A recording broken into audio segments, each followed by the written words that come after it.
Is God immoral because of the conquest of Canaan? Let's talk about it. This is such a big topic these days. Alex O'Connor holding people's feet to the fire like William Lane Craig, Dinesh D'Souza, Cliff, and Stuart Connectly. And a lot of people are talking about this. Is God evil because of the conquest of Canaan, where God tells people to, in these conquests, in these wars, to kill all kinds of people? Let's look at it. The conquest of Canaan may be the most difficult part of the Bible for modern readers. If you want to see the full video, it is linked in the description here without my interruptions. Like the video, subscribe to the channel, and the link to support my Patreon is there as well. Some people wonder, how could I embrace the Christian God if he commanded his followers to devote entire people groups to complete destruction without mercy?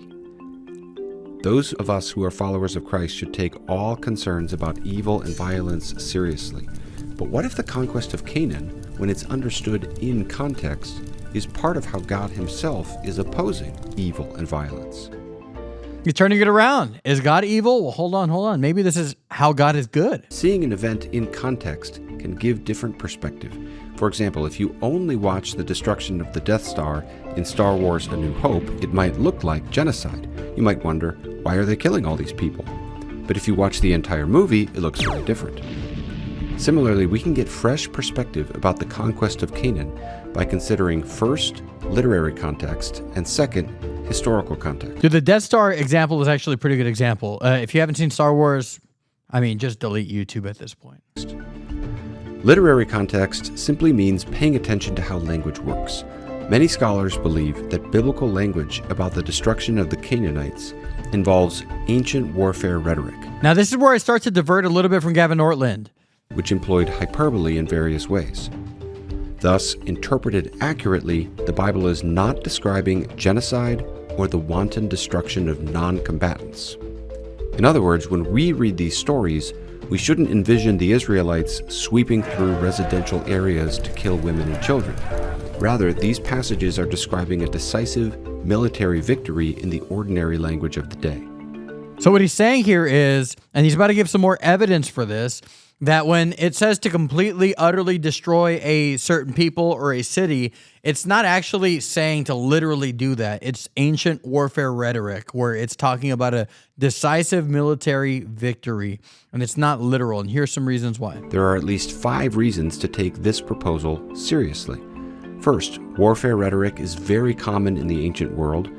Very frequently, language of total destruction or total annihilation is used to describe a decisive military victory, even in situations where we know that literally every person wasn't killed.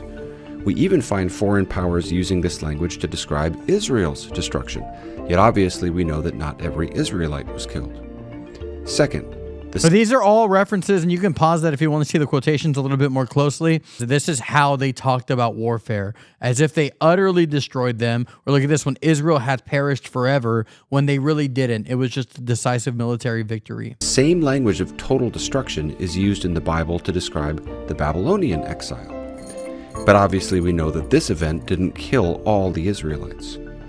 Third, interwoven with the command to destroy the Canaanites is a command not to intermarry with them. Similarly, the conquest is also described as a driving out and dispossession. So you see that the last thing he just said right before that, they're told to destroy the Canaanites, but then they're also told not to marry with them. Well, why would marriage with the Canaanites be a problem if they were going to destroy them all?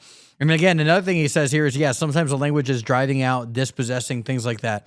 And so I don't know if I fully agree with him here. I'm coming around to it, though. I really am, because of these reasons. I'm coming around to the argument that it was not completely literal, but that is ancient warfare rhetoric. That's how they understood that language in that time. And we should respect that a lot and not just judge all language, ancient language, according to how we would use that language today. I'm coming around to it. I'm not fully there, but I'm coming around to it. But why would intermarriage be a temptation if everyone is supposed to die? And who would there be to drive out? Fourth, repeatedly throughout Joshua and Judges, those utterly destroyed are still around in the later narrative. Even in specific cities, we're repeatedly told that there are no survivors, but then we find there are survivors. This applies even when we have merisms like man and woman, old and young. And a lot of people will counter this and go, oh, see, so the Bible's wrong. It says that they utterly destroyed them and then those people appear later on. See, the Bible's written by man. It's not written by God. That's my voice. That's my skeptic voice. And I mean that respectfully. People would say that sometimes. Now, again, no, it's not that the Bible is wrong. It's that the statements were not literal. Those are two very different things. I mean, if you want to just take everything literally and say, oh, see, the Bible's wrong because look at this verse in Psalms. I mean, okay, then by that metric, there's thousands of things the Bible's wrong about, but we don't apply that to like secular literature and just say anything that is not literally true is wrong and therefore that thing is flawed and terrible. No, there's different forms of literature, different forms of language. And it's also true for the Amalekites in 1 Samuel 15, who are completely destroyed, but then keep popping up over and over.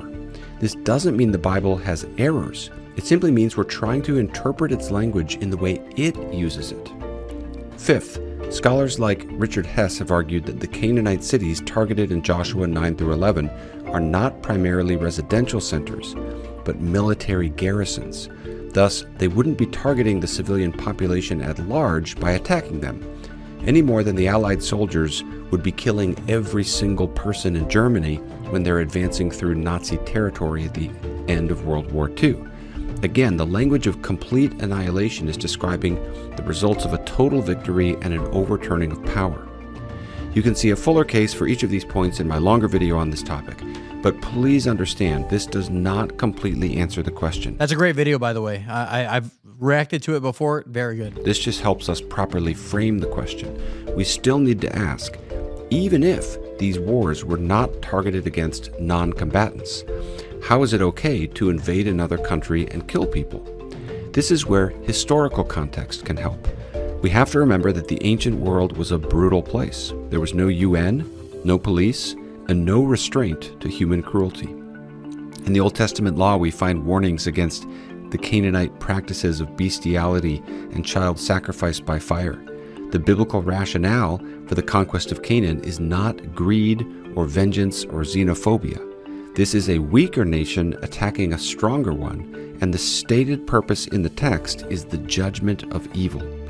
There's a significant moral difference between violence in general and violence inflicted within the framework of punishment for wrongdoing. For example, if your neighbor imprisons you in their house, that's wrong. But if a judge sentences you to prison, that is entirely different. This is the ultimate explanation for the conquest of Canaan, the reality of divine judgment. To put it as simply as we can, God is the creator and moral governor of the entire world. He has the right to intervene and put an end to oppression and violence.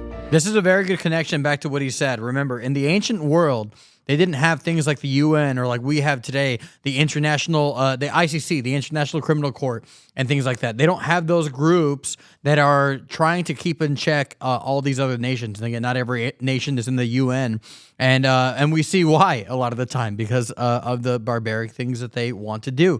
Our world is trying to band together in many countries, trying to band together to enforce good.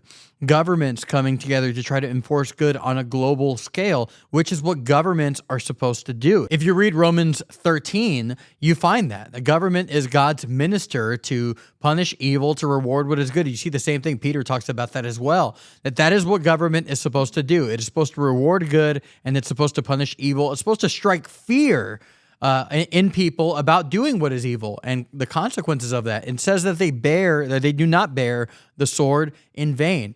And so the government today is trying to do this stuff on a more global scale. But above all, remember what it says.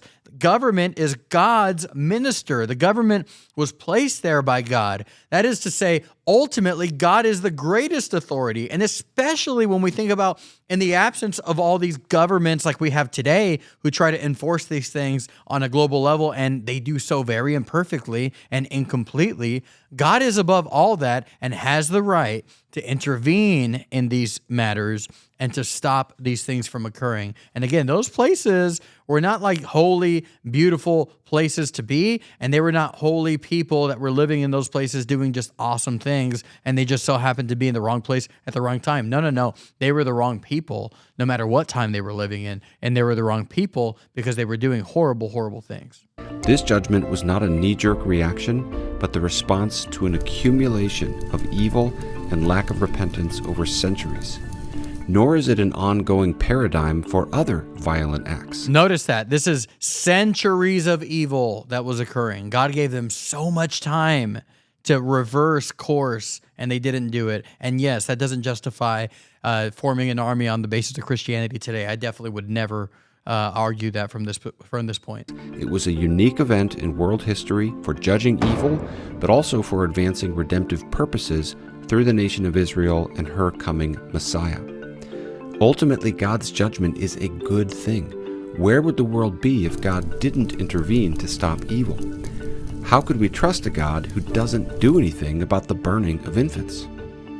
That is such a good point, because if God did nothing, you know what the atheists would be saying? They'd be going, why did God see all that stuff happen and he didn't do anything about it? He didn't tell them to stop. Oh, wait, that is what atheists do. That is the problem of evil. You see? There's no way that a Christian can come out of this unscathed when it comes to atheists here in terms of getting an argument from them. If God does do something about the evil, they have a problem with it. But then if God doesn't do something about the evil, they also have a problem with it. You see that? There's no way you can win. The argument is not honest. It is not consistent. But the amazing thing about the Bible is that God is also merciful. And in this light, perhaps the most interesting character in the story of the conquest of Canaan is Rahab the prostitute, because her story highlights that no one need suffer God's judgment. God is eager to make peace with anyone who desires friendship with him. This is the message of the whole Bible, of which Joshua is just one part. In the person of Christ, God actually took judgment onto himself so that we could be freely forgiven while he still upholds the demands of justice. If God is like that, we should not hesitate to ask for his mercy in our lives, and we should do everything in our power to stand against violence and injustice in the world today. Super solid video for answering these claims in a very short span of time. I do want to recommend William Lane Craig and Alex O'Connor on Alex O'Connor's channel talking about the conquest of Canaan. William Lane Craig probably does the best in this, but Gavin Ortlund is right there with him, I would argue. Gavin Ortlund has done a debate with Trent Horn about slavery in the Bible, but again, he's also done reactions to the William Lane Craig, Alex O'Connor conversations at the conquest of Canaan that are longer, and they are very interesting. If you're interested in this stuff, I'll link them below for you so you can see all that. But I love you so much. Let me know what you think. If you're an atheist watching this and some of this really bothered you or something like that, or you just disagree with it, let me know why. I'd be happy to hear that out and to maybe address it in the future. But I'm glad you're here, all of you. I love you so much. God bless you. Like the video, subscribe to the channel, and consider supporting on Patreon. And Lord willing, I will talk to you soon. Take care. Goodbye.